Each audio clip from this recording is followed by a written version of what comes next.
Olá, meu amigo, minha amiga, muito legal ter vocês aqui no Portal do José e hoje nós vamos colocar coisas muito interessantes para a sua reflexão aqui, ferramentas para a gente entender o que está acontecendo com o nosso país e espero que você compartilhe os nossos vídeos. Você que está chegando agora, você é muito bem-vindo. É fundamental você se inscrever, dar o joia, compartilhar, porque é uma forma da gente contribuir no enfrentamento das coisas que estão acontecendo no Brasil, as coisas negativas.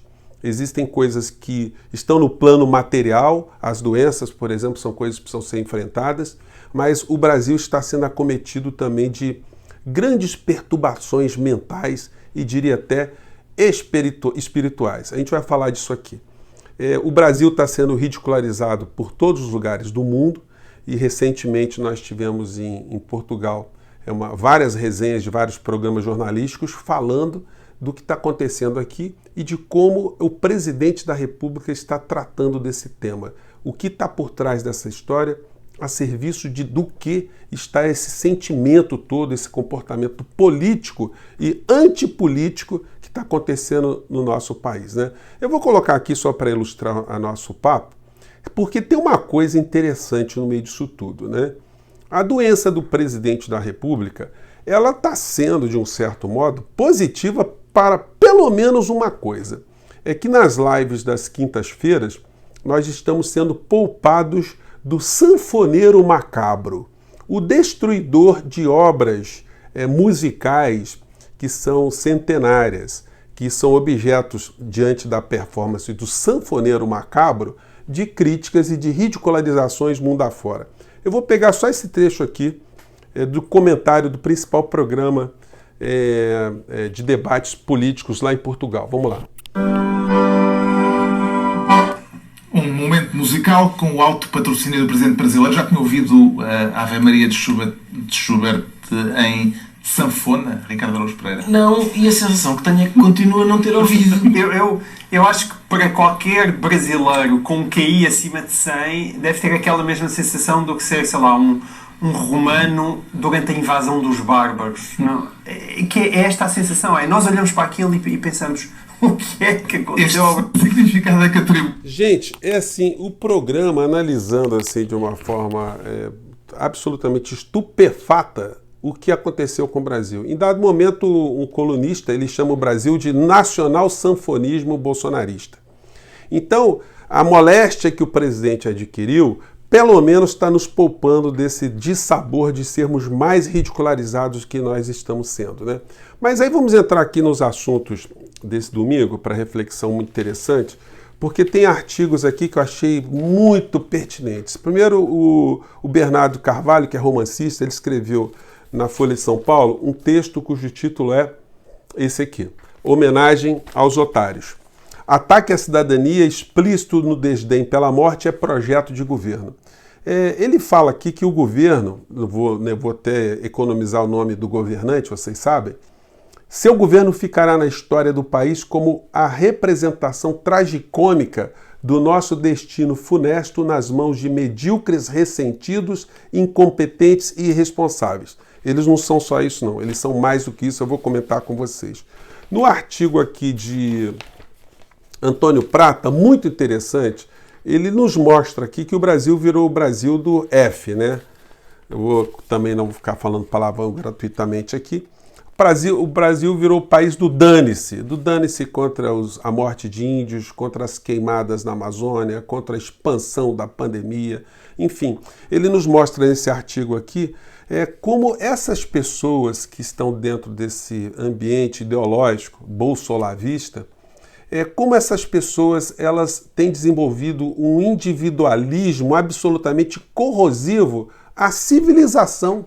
Todo o conceito que a civilização nos trouxe de cidadania, de você exercer uma participação na sociedade, respeitando o outro, respeitando a ordem da paz social, isso tudo está sendo corroído por esse comportamento do eu posso tudo, eu tenho liberdade total, eu posso andar armado, eu posso colocar qualquer coisa na internet, eu posso xingar qualquer pessoa, enfim, comportamento altamente corrosivo dessa república de ressentidos, incompetentes e irresponsáveis.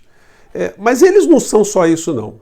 Tem uma parcela que é tudo isso, mas é vigarista, é bandida e é salafrária, nos seus pequenos níveis até os mais alto nível. Esse pessoal todo, eles, com esse comportamento e essa ação política, eles privilegiam o saque ao nosso país.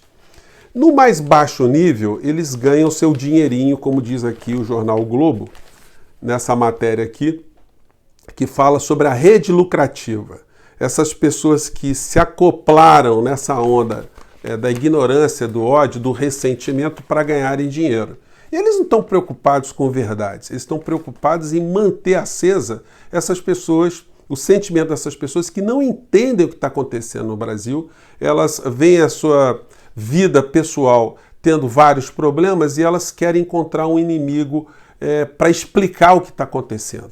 Então se criam alguns inimigos imaginários, como marxismo, comunismo, comunistas infiltrados por todos os lugares, o Foro de São Paulo, Centrão e por aí vai. A gente percebe uma espécie de ressentimento refinado nesse tipo de figura aqui, desse canal aqui chamado Papo Conservador, que tem 230 mil inscritos. E a forma como eles enxergam a realidade, de uma forma que não transmite essa forma visceral do ressentimento, é essa aqui que eu vou colocar para vocês, para a gente analisar. Vamos lá. Há tantos anos. Que os nossos filhos possam ir para a escola e voltar com os mesmos valores que nós passamos para eles, sem aprender toda aquela militância, aquele marxismo cultural, a relativização do que é moral, do que é certo. Está na hora disso acabar. E agora o que você tem que entender é que o establishment percebeu que o Bolsonaro é incorruptível, que o Bolsonaro não vai fazer balcão de negociações com cargos públicos ou com verba pública. O orçamento impositivo que o Congresso está querendo aplicar, está querendo aprovar agora, né, que está faltando a sanção do Bolsonaro, que Deus quiser ele vai vetar, é basicamente uma forma de criação de um parlamentarismo e tirar o poder da presidência. Depois de vários presidentes corruptos, ladrões, bandidos, agora que nós temos um presidente honesto, o Congresso mercenário, o Centrão. E o que é esse Centrão? O Centrão é aquele que vai para onde o vento sopra, aquele que dá mais dinheiro. O Centrão está perdendo o poder porque esse governo é honesto. E eu falo honesto com H maiúsculo. Embora o que toda a mídia esteja falando, as falácias da mídia, gente, você sabe tão bem quanto eu que o Bolsonaro é um cara honesto, que ele tem... Gente, como é que a gente analisa a fala de uma criatura como essa? Ele está usando um certo verniz, mas assim, amparado numa ignorância profunda, que é uma espécie de ignorância misturada com ódio e ressentimento. Sobre o ressentimento, a gente vai encontrar assim, um trabalho muito legal nas obras de Nietzsche. Eu não sou especialista de Nietzsche, eu tenho aqui uma pequena coleção aqui em casa, né? Mas tem um livro que ele fala, que tem o título de Genealogia da Moral, onde ele investiga, né, como é que a moral dos seres humanos ela é formada, né, que tipo de influências nós sofremos para termos determinadas bases morais. E ele fala muito do ressentido, ele nos alerta aqui que o ressentido é uma figura perigosa, né?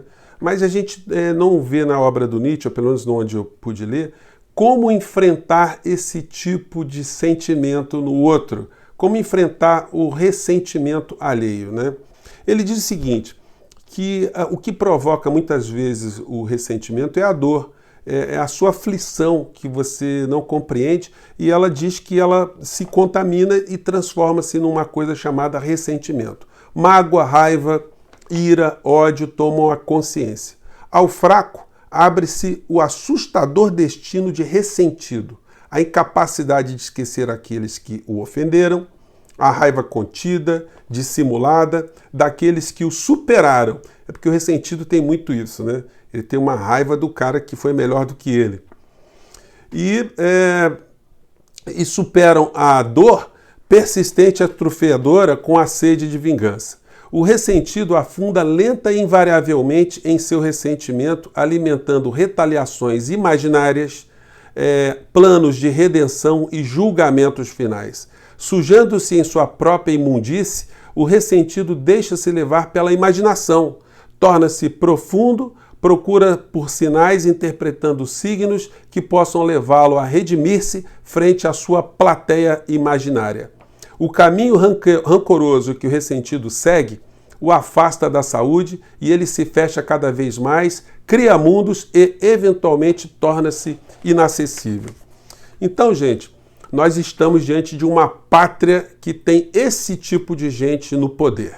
Mas a que eles se prestam? Eles se prestam, a maior parte deles de uma forma absolutamente inconsciente, para que os estelionatários continuem a esfaquear, a esfolar as vítimas do nosso povo, né? O povo brasileiro. Só para ilustrar como nós temos uma pessoa que pratica estelionatos uns atrás dos outros, Paulo Guedes, sobre a Covid-19, isso no dia 4 de abril desse ano, né? Ele fez uma conferência com vários empresários e ele disse que negociava testes em massa para criar passaporte da imunidade.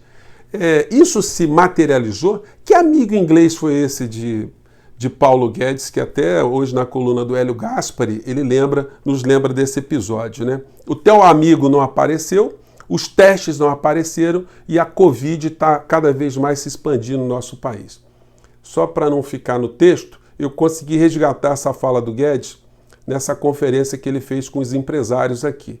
Ele está bem no cantinho, mas vamos escutar de viva voz aqui o comportamento estelionatárico ancorado pelo comportamento dos ressentidos, ignorantes, cheios de ódio. Vamos lá, pega aí. Sobre esses mesmos produtos médicos hospitalares. Hoje de manhã conversávamos com um amigo na Inglaterra. O Guedes está aqui no cantinho, ó, bem no cantinho aqui. Ó. Isso aqui está no minuto 10 e 38 segundos, essa fala dele. Vamos continuar aqui. Que criou o passaporte de imunidade.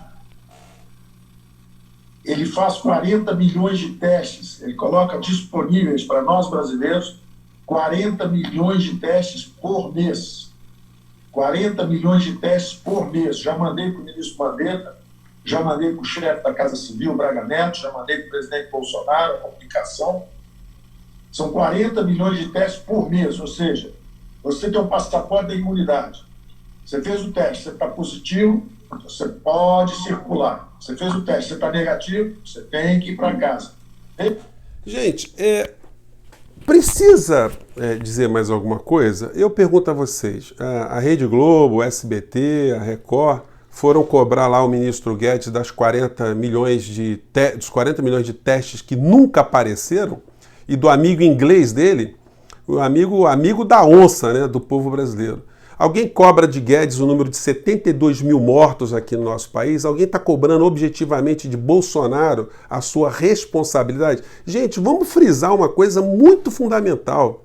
A Covid, quando veio para o Brasil, ela já tinha sido expandida de uma forma muito intensa na Europa e várias experiências tinham acontecido por lá. Então a gente não podia negar uma ignorância absoluta em relação a esse tipo de pandemia. Ela foi minimizada e ainda continua a ser minimizada na República Sanfonista do bolsonarismo, né?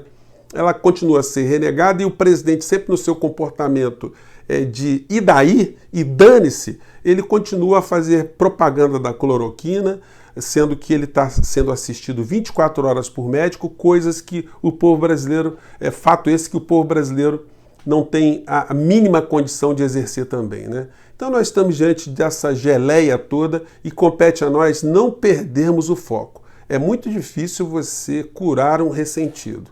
A sugestão que eu dou para as pessoas quando estiverem conversando com uma figura dessa que a gente encontra por aí, é de não defender o governo passado, porque se você entrar nisso, o cara cria um bloqueio, ele não vai querer escutar.